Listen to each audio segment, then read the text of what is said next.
मेहमान शामिल हो रहे हैं, उनका भी जरा करते हैं स्वागत। हमारे साथ दीपक पाल जी जुड़े हुए हैं। दीपक जी, गुड आफ्टरनून, बहुत स्वागत है आपका ईटी नाउ स्वदेश पर। पहले एक राय आपकी बाजार पर चाहिए, आज क्लोजिंग को आपने कैसे रीड किया? क्योंकि देखिए 124-25 अंक गिरकर बंद हुए हम निफ्टी 50 पर। बैंक निफ्टी भी शुरुआत में 400 पॉइंट ऊपर था, 450 पॉइंट ऊपर था, लेकिन क्लोजिंग होते होते 250 पॉइंट की तेजी रह गई। क्लोजिंग को आपने कैसे रीड किया और कल आप क्या एक्सपेक्टेशन रख रहे हैं बाजार से?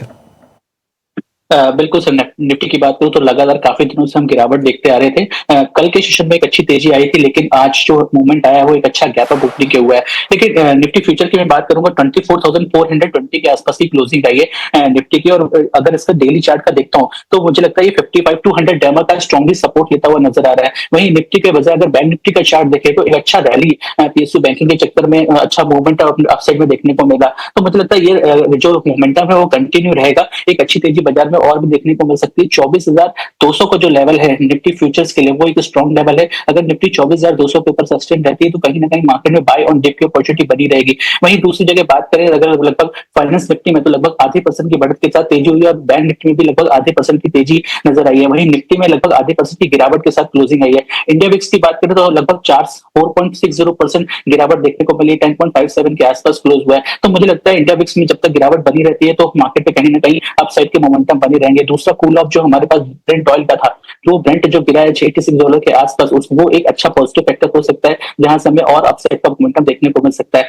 ईद मिलाद के चलते आज करेंसी मार्केट में क्लोजिंग थी, सेटलमेंट हॉलीडे से, तो जिसकी वजह से थोड़ा सा कम मोमेंटम आईटी सेक्टर्स में देखा गया। तो कहीं ना कहीं जो ओवरऑल जो ट्रेंड है वो अभी बाजार में बाय ऑन डिप का है। और कल की तारीख की बात करें तो ये ट्रेंड हमेशा लगा रहेगा। अभी लगभग सितंबर सेशन स्टार्ट हो गया है और ये फेस्टिवल सेशन भी स्टार्ट हो गया। अब लगातार 3 से 4 महीनों में हमें लगता है ऑटो सेक्टर्स में अच्छी तेजी देखने को मिलेगी, जेम्स एंड ज्वेलरी स्टॉक और साथ ही फाइनेंस स्टॉक्स में भी अच्छा मोमेंटम अपसाइड का देखने को मिलेगा। तो ओवरऑल मुझे लगता है 3 से 4 महीनों का नजरिया भी देखा जाए तो मुझे लगता है अच्छा अपसाइड का मोमेंटम अपने निफ्टी में देखने को मिलेगा।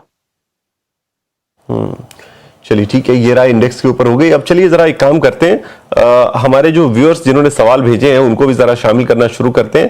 पहला सवाल हमारे पास आईएफसीआई के ऊपर आया है अलका मेहता का, और इनके पास क्वांटिटी अच्छी खासी है, 4,775 शेयर है इनके पास, 27 रुपए के भाव पर आईएफसीआई के। अब आईएफसीआई अगर अभी के आप भाव देखें तो 85 के आसपास के भाव आपको नजर आएंगे। तो अच्छा खासा पैसा तो इनका लगभग ट्रिपल के आसपास हो चुका है, 2.5 गुना से ज्यादा पैसे हो चुके हैं। तो राय एक बार जरा ले लेते हैं। दीपक जी, क्या राय आपकी बनती है आईएफसीआई? क्या यहाँ थोड़ा बहुत प्रॉफिट आप एडवाइस करेंगे बुक करना, या फिर अभी होल्ड करना चाहिए? बिल्कुल सर, मैं अपने भी क्लाइंट्स को हमेशा ये सलाह देता हूं कि आप जब भी निवेश करें नजर पे लॉन्ग टर्म का लेके चलें। मुझे लगता है ये जनवरी दिसंबर 2023 के आसपास की खरीदारी है इस लेवल्स पे। मुझे 27 के आसपास का भाव तभी था और तब से स्टॉक में अच्छी तेजी देखने को मिली है। एक अच्छा अपसाइड का मोमेंटम सर अभी भी बरकरार है। अगर स्टॉक जो ऑलरेडी सर ने 3 साल तक होल्ड किया है तो मुझे लगता है नजरिया उनका लॉन्ग टर्म का ही होगा। तो मुझे लगता है 100 रुपए के आसपास आप वेट करिए, 100 रुपए के आसपास थोड़ा सा प्रॉफिट बुकिंग की कोशिश करिएगा स्टॉक में। एटलीस्ट 50% वहां पर पोजीशन क्लोज करिए। अब देखेंगे कि उस डायरेक्शन पे कैसी क्लोजिंग आती है। अगर स्टॉक करता है 90-95 के ऊपर तो मुझे लगता है 100 रुपए के ऊपर और अच्छा तेज अपसाइड का मोमेंटम देखने को मिल सकता है। तो अभी सर होल्ड की सलाह होगी स्टॉक में, आईएफसीआई को होल्ड करने की सलाह होगी। चलिए, सुनीता अग्रवाल का सवाल हमारे पास अगला आया है, और वो सवाल है कोटक महिंद्रा बैंक के ऊपर। 600 शेयर इनके पास है 365 रुपए के भाव पर। इन्होंने पूछा है कि आज शेयर में अच्छी तेजी आई है, मैंने लॉन्ग टर्म के लिए खरीदा था, क्या मौजूदा लेवल्स पर होल्ड करना सही रहेगा या प्रॉफिट बुकिंग करूं? अब देखिए 365 पे खरीदा था इन्होंने, 416 के भाव है, करीब करीब 4% के आसपास की तेजी आज देखने को मिली है। क्या सलाह आप देंगे दीपक जी? क्या प्रॉफिट बुकिंग एडवाइजेबल है यहां पर? बिल्कुल सर, कोटक बैंक की बात करूं तो मंथ ऑन मंथ चार्ट में अच्छा मोमेंटम देखने को मिला है और इनफैक्ट आज तो स्टॉक टॉप गेनर की लिस्ट में रहा है। लगभग 4.5% की तेजी स्टॉक में देखने को मिली है। मंथ ऑन मंथ बेसिस पे चार्ट देखा हूं, स्टॉक स्प्लिट होने के बाद लगातार बेस बनाता हुआ नजर आ रहा है। एक अच्छा अपसाइड का मोमेंटम है। मुझे लगता है 475-475 के आसपास के लेवल देखने को मिल सकते हैं। वहां पे एक बार प्रॉफिट बुकिंग करने की सलाह होगी। देखना होगा कि इन लेवल्स पे स्टॉक सस्टेन कर रहा है कि नहीं। अगर इन लेवल्स पे स्टॉक सस्टेन करता है तो मंथ ऑन मंथ बेसिस पे स्टॉक में और अच्छे अपसाइड की ग्रोथ देखने को मिलेंगे। तो डेफिनेटली होल्ड की सलाह होगी कोटक बैंक में। चलिए ठीक है, कोटक महिंद्रा बैंक के ऊपर ये सलाह आपको मिल गई है। चलिए एक और स्टॉक की कर लेते हैं बातचीत। अमित वर्मा का सवाल हमारे पास आया रिलायंस इंडस्ट्रीज के ऊपर। 400 शेयर है इनके पास, और 400 शेयरों में अगर इनके भाव देखें तो 1410 रुपए के भाव पर इन्होंने एंट्री की है। पूछना इनका यह है कि काफी समय से शेयर ये दबाव में है, तो बाइंग प्राइस से नीचे है अभी भी, क्या करें? अगला 1-2 साल स्टॉक में अच्छा रह सकता है, होल्ड करना चाहिए या नहीं? 1410 पे इन्होंने खरीदा है, 1300 के आसपास के भाव चल रहे हैं रिलायंस के ऊपर। आज 1-1.5% टूटा है ये शेयर। क्या राय होगी दीपक जी, कब तक इनके भाव से ऊपर थोड़ा प्रॉफिट बनता हुआ नजर आएगा इनको?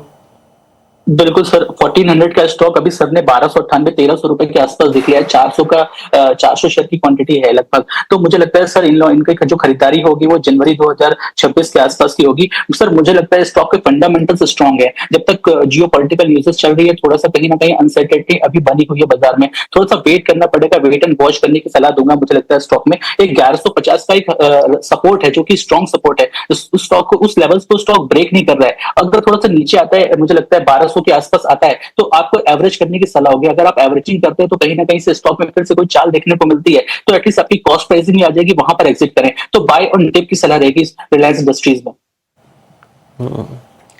चलिए ठीक है, ये सलाह आपको मिल गई है रिलायंस के ऊपर। अब एक और सवाल हमारे पास नीरज गुप्ता जी का आया है। उन्होंने टाटा स्टील पर सवाल भेजा। 1500 शेयर इनके पास है, 172 रुपए के भाव पर इन्होंने ये खरीदारी की है।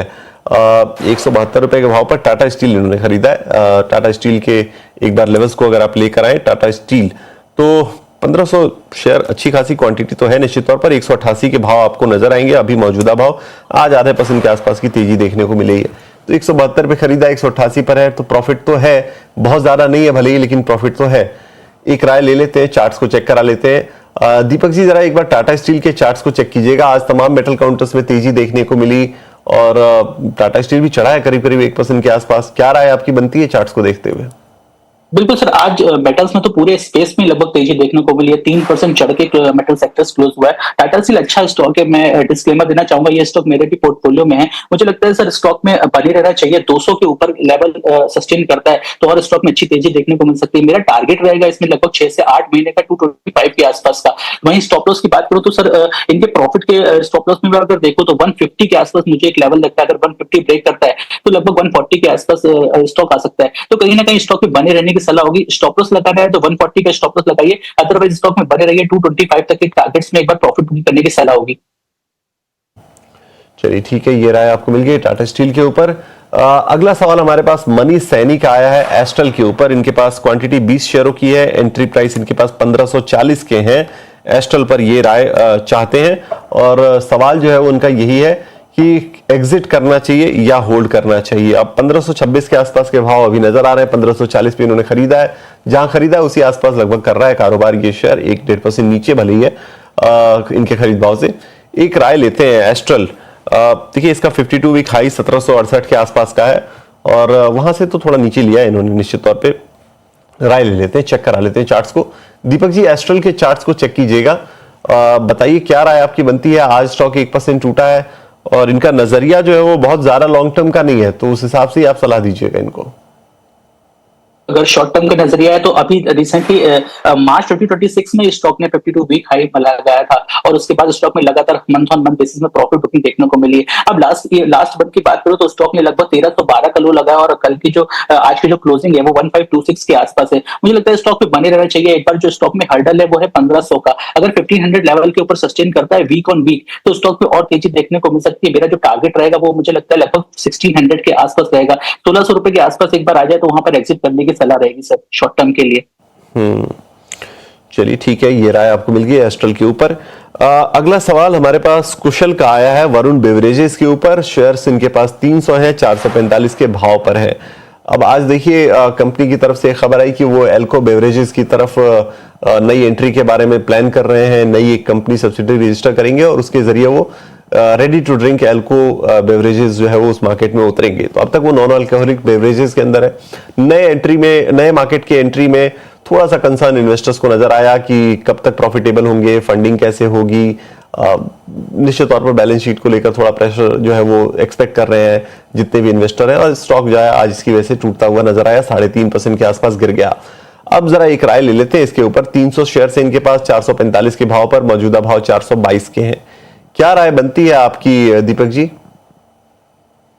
सर 375 के स्टॉप लॉस की सलाह दूंगा। 375 ब्रेक करे तो आप एग्जिट करने की राय रहेगी मुझे लगता है स्टॉक में। और कहीं ना कहीं अभी आप स्टॉक का मंथली चार्ट देख रहे हो, मैं लगातार 3 दिनों से स्टॉक में गिरावट देखने को मिल रही है। अब अगर नई नींद में एंट्री करता है वरुण ब्रेवेज लिमिटेड, तो कहीं ना कहीं मुझे लगता है ये जो इसका जो रिजल्ट आएगा वो मंथ ऑन मंथ बेसिस पे आएगा। लगभग स्टॉक को 6 महीने या साल भर का टाइम देना पड़ेगा। अगर 6 महीने साल भर का टाइम देते हैं तो मुझे लगता है स्टॉक में एक अपसाइड का मोमेंटम देखने को मिल सकता है। जब तक स्टॉक में मतलब 500 के लेवल के ऊपर सस्टेन नहीं करता, 500 के ऊपर क्लोजिंग नहीं करता मंथ ऑन मंथ या वीकली बेसिस पे, तो कहीं ना कहीं स्टॉक में जो डाउनफॉल है वो बना ही रहेगा। अगर स्टॉक ऊपर भी आता है तो कहीं ना कहीं प्रॉफिट बुकिंग ही हो जाएगी और स्टॉक फिर से डाउन आ जाएगा। तो मुझे लगता है 375 के स्टॉप लॉस के साथ होल्ड करें, स्टॉक में 500 के आसपास आए तो हल्की प्रॉफिट बुक करना सही रहेगा। चलिए ठीक है, ये राय आपको मिल गई है वरुण बेवरेजेस के ऊपर। एक सवाल हमारे पास राजेश शर्मा जी का आया है। इन्फोसिस के ऊपर इन्होंने सवाल भेजा है और 850 शेयर इनके पास है 1620 के भाव पर। काफी ऊपर के भाव पर इन्होंने खरीदारी की है, 4-4.25 लाख के आसपास के लॉस में है अभी फिलहाल। तो कब तक इनके भाव आएंगे और क्या कोई एवरेजिंग करनी चाहिए, सोचना चाहिए क्या? दीपक जी क्या राय देंगे आप इन्हें? सर पिछले महीने अगर बात करा होता तो बहुत अच्छा मोमेंटम था जब स्टॉक 3 डिजिट में ट्रेड करता हुआ नजर आ रहा था। अभी तो स्टॉक में फिर भी 1120 के लेवल्स आ गए, 1000 के ऊपर सस्टेन कर गया स्टॉक। तो सर मुझे लगता है कि स्टॉक में स्टॉप लॉस लगा लें एटलीस्ट 970 के आसपास था। 970 ब्रेक करे तो निकल जाए, लेकिन अगर कहीं ना कहीं स्टॉक में अगर थोड़ी और गिरावट देखने को मिल जाए, आपको 1020 के आसपास आ जाए तो एवरेज करने की सलाह होगी। उसके बाद जो एवरेजिंग बनती है एटलीस्ट आपकी कॉस्ट के आसपास निकलने की सलाह होगी, लेकिन 975 का स्टॉप लॉस स्ट्रिक्टली लगा कर रखें। चलिए ठीक है, ये राय आपको इन्फोसिस के ऊपर मिल गई है। चलिए आगे बढ़ते हैं और कुछ और सवालों को करते हैं शामिल। राही का सवाल हमारे पास आया है, ये भी आईटी सेक्टर पर सवाल है। एचसीएल टेक 200 शेयर इन्होंने खरीदे 1200 रुपए के भाव पर, 1300 के भाव है अभी, तो थोड़ा प्रॉफिट तो हो रहा है। दीपक जी क्या कहेंगे आप, प्रॉफिट जो हो रहा है थोड़ा बांधना चाहिए या फिर बने रहे अभी? सर बने रहने की सलाह होगी। कुछ टाइम पहले ही एचसीएल ने डील करी थी अदर कंपनी से, तो अब उसका जो अब रिजल्ट आने वाला है, अब आने वाला है, मुझे लगता है अगले क्वार्टर और इसके बाद के क्वार्टर में एचसीएल टेक्नोलॉजी में अच्छा अपसाइड का मोमेंटम देखने को मिलेगा। 1375 1380 के आसपास का एक हर्डल है जो स्टॉक ब्रेक नहीं कर पा रहा है। स्टॉक लगातार मंथ ऑन मंथ बेसिस पे इन्हीं लेवल्स पे अगर प्रॉफिट बुकिंग आ जाती है थोड़ा सा वेट करना पड़ेगा। 1350 1375 के ऊपर स्टॉक अगर सस्टेन करता है तो मुझे लगता है 1550 तक के लेवल देखने को मिल सकते हैं। तो होल्ड की सलाह रहेगी सर एचसीएल टेक्नोलॉजीज में। चलिए ठीक है, एचसीएल टेक्नोलॉजीज में होल्ड की सलाह रहेगी। आगे बढ़ते हैं और पूजा मेहता का सवाल हमारे पास आया है भारतीय एयरटेल के ऊपर। आज शेयर में थोड़ी सी गिरावट जरूर देखने को मिली भारतीय एयरटेल के, करीब करीब 2.5% के आसपास गिरा ये स्टॉक। 300 शेयर इनके पास है 1980 के भाव पर, आज 1902 के भाव नजर आ रहे हैं। क्या राय होगी आपकी दीपक जी? क्योंकि ये देखिए इनका ये कहना है कि एयरटेल में मेरी एंट्री जो है वो ऊंचे लेवल पर है, स्टॉक में करेक्शन के बाद एवरेजिंग करना सही रहेगा या वेट करना चाहिए? ये सवाल इन्होंने भेजा है लिखकर, क्या कहेंगे आप इन्हें?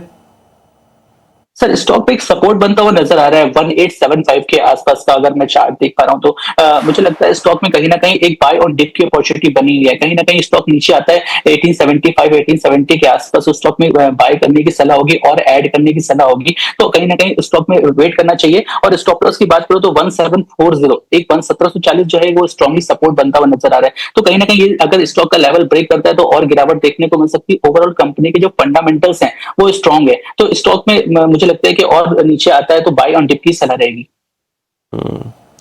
चलिए ठीक है, ये राय आपको मिल गई है भारतीय एयरटेल के ऊपर। आगे बढ़ते हैं और सुरेश यादव जी का एक सवाल आया है आज हिंदुस्तान कॉपर के ऊपर। 700 शेयर इनके पास है 430 के भाव पर, तो निचले लेवल्स पर है काफी, तो बाइंग तो इनके पास।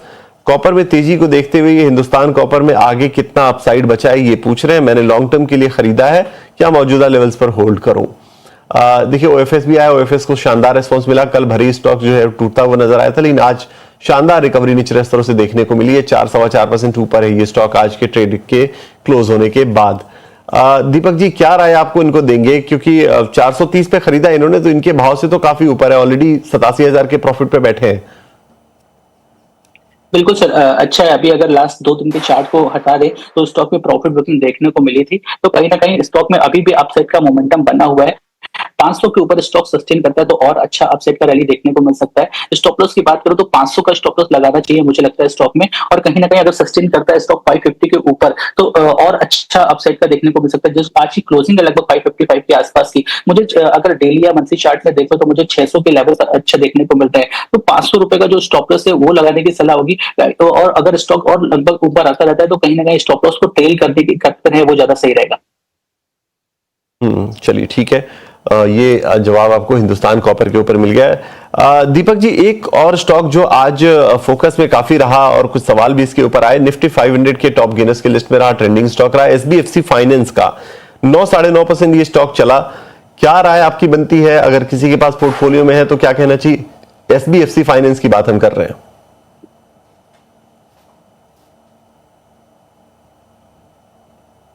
HDFC finance.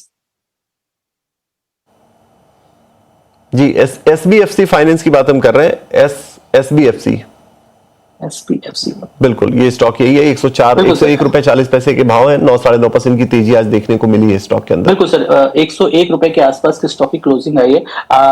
काफी अच्छा मोमेंटम दिखाया है स्टॉक ने सर। कभी लगातार अगर डेली चार्ट को मैं देख रहा हूँ तो लगातार स्टॉक में 91-90 के आसपास एक बेस बना रहा था स्टॉक, और आज जो मोमेंटम देखने को मिला है वो हाइट साइड के मोमेंटम देखने को मिला है। स्टॉक ने ब्रेकआउट भी लिया है और लगभग 101 रुपए के आसपास की क्लोजिंग आई है। सर मुझे लगता है अगर कल स्टॉक में देखें तो कहीं ना कहीं इन लेवल से प्रॉफिट बुकिंग होगी, और स्टॉक का अगर स्टॉक में एक हर्डल भी है 103 का, 103 के ऊपर ब्रेक करता है, अगर क्या क्लोज करता है तो स्टॉक में 110 तक के लेवल देखने को मिल सकते हैं। कल स्टॉक में हो सकता है आपको थोड़ी सी प्रॉफिट बुकिंग देखने को मिले, लेकिन 90 रुपीज का स्टॉप लॉस के साथ स्टॉक में अभी भी बने रहने की सलाह रहेगी। किसी ना किसी तरह का स्टॉक में डिप आता है तो वो एक अच्छी रिस्क एंड रिवॉर्ड की एंट्री होगी, और ऊपर के टारगेट बोले तो 110 तक के target month on month basis पे देखने को मिल सकते हैं। चलिए ठीक है, ये रहा एसबीएफसी फाइनेंस के ऊपर हो गई। एक और सवाल हमारे पास आया है कविता सिंह का। ये सवाल भी वरुण बेवरेजेस पर है, हालांकि काफी ऊपर के प्राइस पर है। 540 रुपए पे इन्होंने एंट्री की है। 500 रुपए के 500 शेयर्स इनके पास है। वरुण बेवरेजेस पर वैसे तो हमने बात कर ली है, लेकिन चूंकि इनकी एंट्री प्राइस काफी ऊपर की है, मैं बस ये पूछना चाहता हूं दीपक जी आपसे कि क्या कोई एवरेजिंग की सलाह देंगे क्या आप इन्हें इस वक्त? सर अभी अपने बात करी थी लगभग 375 के स्टॉप लॉस के साथ स्टॉक को होल्ड करने की सलाह रहेगी। तो मुझे लगता है स्टॉक में जिस तरह का अभी मोमेंटम चल रहा है, अभी ट्रेडर्स जो हैं वो नेगेटिव साइड में बैठे हुए हैं, तो कहीं ना कहीं स्टॉक में वेट करना चाहिए। 400 रुपए के आसपास आ जाए तो आप 375 के स्टॉप लॉस के साथ एवरेज करिए। 400 के आसपास आप स्टॉक को एवरेज करिए, स्टॉप लॉस लगाइए 375 का। फिर अगर कहीं ना कहीं स्टॉक में अगर 500 के ऊपर सस्टेन करता है या क्लोज करता है तो और अपसाइड की रैली देखने को मिल सकती है। तो 375 के स्टॉप लॉस के साथ स्टॉक में होल्ड करने की सलाह रहेगी। चलिए ठीक है, वरुण बेवरेजेस के ऊपर ये राय हो गई। एक और स्टॉक की कर लेते हैं चर्चा। राम सिंह जी का सवाल हमारे पास आया Hyundai मोटर के ऊपर। 57 शेयर इनके पास है। 2,796 रुपए प्रति शेयर के भाव पर इनकी खरीदारी है। काफी ऊपर के भाव पर इन्होंने खरीदा है, क्योंकि देखिए अगर इसका आप 52 वीक हाई देखें तो 2890 का है, 2890 का है, तो उससे थोड़ा सा ही नीचे इन्होंने खरीदारी की है। 57 शेयर है, लॉस 30,000 के आसपास का हो रहा है। क्या राय होगी आपकी दीपक जी इनको? सर कुछ दिन और बने रहने की सलाह रहेगी। मुझे लगता है ये क्वार्टर स्टॉक को और दे देना चाहिए। जनवरी फरवरी तक मुझे लगता है स्टॉक में बने रहना चाहिए। कहीं ना कहीं अपसाइड का मोमेंटम है, फेस्टिवल सीजन स्टार्ट हो गए हैं, तो इसका सीधा इम्पैक्ट जैसे 2 व्हीलर स्पेस 4 व्हीलर स्पेस पे भी पड़ता है और फाइनेंस स्टॉक्स पे भी पड़ता है, जैसे कि मैंने पहले भी बोला था। तो मुझे लगता है स्टॉक में भी बने रहना चाहिए। एक स्टॉप लॉस जरूर सजेस्ट करना चाहूंगा सर। मुझे लगता है स्टॉप लॉस अगर 2200 का रखे तो वो सही रहेगा। 2200 अगर ब्रेक करेगा स्टॉक तो और फिर डाउनफॉल में जा सकता है। और अगर कहीं ना कहीं अपसाइड रैली आती है स्टॉक में, अगर 2250 2260 70 तक के लेवल्स बने रहते हैं, स्टॉक सस्टेन करता है, तो मुझे लगता है 2360 तक के लेवल्स देखने को मिल सकते हैं। तो अभी स्टॉक को थोड़ा सा समय देना चाहिए और स्टॉक में बने रहना चाहिए। चलिए, ये राय Hyundai मोटर के ऊपर आपको मिलती हुई एक और स्टॉक को लेकर आइए। योगेंद्र जी का सवाल हमारे पास आया स्टॉक पर, मिल्की मिस्ट डेयरी फूड के ऊपर। रीसेंट लिस्टिंग है, बिल्कुल रीसेंट, एक हफ्ते ही हुए लिस्ट हुए। आज स्टॉक 10% ऊपर बंद हुआ है। राय इनको चाहिए कि एक एंट्री प्राइस इनकी 170 के आसपास की थी और क्वांटिटी इन्होंने 200 शेयर्स के खरीदे हैं। तो ये पूछ रहे हैं कि 3 महीने का नजरिया है, क्या रखना चाहिए, टारगेट्स कहां पे रखने चाहिए, स्टॉप लॉस, क्या राय देंगे आप दीपक जी? बिल्कुल सर, रिसेंट लिस्टिंग है तो 3 महीने के चार्ट तो भी बने ही नहीं है। लगभग 2 वीक के चार्ट से 3 वीक के चार्ट मुझे लगता है 222 के आसपास जब से स्टॉक में लिस्टिंग हुई है सर, लगातार स्टॉक मुझे लग रहा है कि अपर सर्किट लगाता हुआ जा रहा है। कहीं ना कहीं अपसाइड का स्टॉक में मोमेंटम है। जो आगे की जो राय आई है टोम ब्रोकर्स ने, आई थिंक मुझे लगा था इसकी जो राय दी थी वो अलग टारगेट्स दिए थे उन्होंने, जो रीजन बताया था। तो कहीं ना कहीं मुझे लग रहा है अपसाइड के मोमेंटम है। तो अभी चार्ट स्पेसिफिकली बने नहीं है तो मैं सजेस्ट नहीं कर पाऊंगा। मुझे लगता है कि एक बार 240 के आसपास स्टॉक टच कर सकता है, जो आगे आने वाले लेवल्स दिख रहे हैं मुझे आगे 240 के आसपास। मुझे लगता है एक बार एटलीस्ट 50% पोजीशन आप एग्जिट कर ले, वहां सलाह रहेगी। अगर किसी तरह की डिप मिलेगी, अभी रिसेंटली लिस्टेड स्टॉक अगर कोई डिप मिलेगी तो डेफिनेटली आप स्टॉक को और हायर प्राइस पे बाय करेंगे तो भी आपको और अच्छे अपसाइड के लेवल्स देखने को मिलेंगे। तो मुझे लगता है 240 के आसपास एटलीस्ट 50% पोजीशन बुक कर ले, वो ज्यादा बेटर रहेगा। चलिए ठीक है, ये राय आपको मिल गई है। एक और सवाल लेते हैं, आखिरी सवाल लेंगे हम। नरेश जी का सवाल हमारे पास आया मारुति सुजुकी के ऊपर, और इन्होंने 10 शेयर खरीदे हैं 13,500 के भाव पर, मतलब अभी के मौजूदा भाव जो है वो उसी पर इनकी खरीदारी है। क्या राय होगी आपकी दीपक जी, इनको क्या टारगेट्स रखने चाहिए, कहां पर स्टॉप लॉस मेंटेन करें? बिल्कुल सर, 13,500 के आसपास का भाव है, थोड़ा सा समय देना चाहिए। मुझे लग रहा है अगर लिमिटेड शेयर दिए सर ने, तो जो नजरिया है वो सर का शॉर्ट टर्म में ही मुझे लग रहा है नजर आ रहा है। मीडियम टू शॉर्ट टर्म में मुझे लगता है स्टॉक बने रहना चाहिए। एक स्टॉप लॉस जरूर सजेस्ट करूंगा, मुझे लगता है स्टॉप लॉस में जो रहेगा वो 13,250 के आसपास नजर आ रहा है। 13,250 के स्टॉप लॉस के साथ स्टॉक में बने रहने की सलाह रहेगी। अप साइड में बोलूं तो 13,800 के ऊपर अगर स्टॉक सस्टेन करता है तो 14,200 के लेवल्स देखने को मिल सकते हैं। तो स्टॉक में बने रहने की सलाह होगी। और मैं शुरू से ही अभी फिलहाल आने वाले 1-2 महीने में ऑटो सेक्टर के लिए काफी बुलिश हूँ, तो मुझे लगता है स्टॉक में बने रहना चाहिए। 13,250 का स्टॉक जो है वो शॉर्ट टर्म बेसिस पे लगा सकते हैं। चलिए ठीक है, बहुत शुक्रिया दीपक जी इन तमाम शेयरों पर अपनी राय देने के लिए और मार्केट की बेहतरीन स्ट्रेटजी शेयर करने के लिए। लेकिन एक जाते जाते आपसे वीआईपी शेयर जरूर समझना चाहेंगे। आज के आपके वीआईपी शेयर्स कौन से हैं, उसके लिए आपका सेगमेंट शुरू करते हैं वीआईपी शेयर्स का।